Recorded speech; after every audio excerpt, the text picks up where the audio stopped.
وقفت ببابك يا خالقي، أقل الذنوب على عاتقي.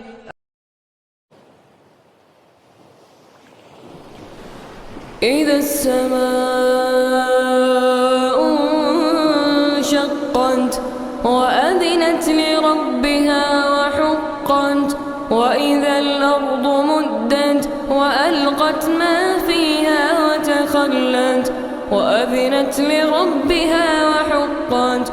يا أيها الإنسان إنك كادح إلى ربك كدحا فملاقيه، فأما من أوتي كتابه بيمينه فسوف يحاسب حسابا يسيرا، وينقلب إلى أهله مسرورا.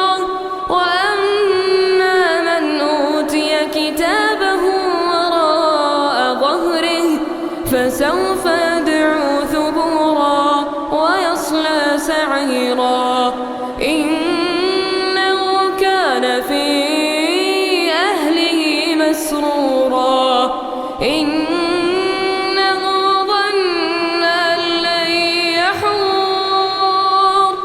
بلى إن ربه كان به بصيرا.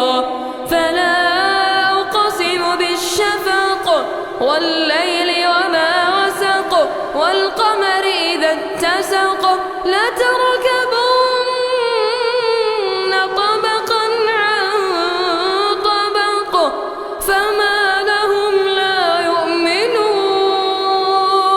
وإذا قرئ عليهم القرآن لا يسجدون، بل الذين كفروا يكذبون، والله أعلم بما يوعون. فبشرهم بعذاب أليم، إلا الذين آمنوا وعملوا الصالحات لهم أجر غير ممنون.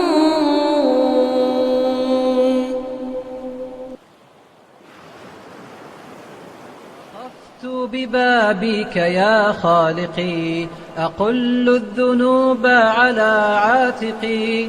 أجر الخطايا وأشقى بها لهيبا من الحزن في خافقي. وقفت ببابك يا خالقي.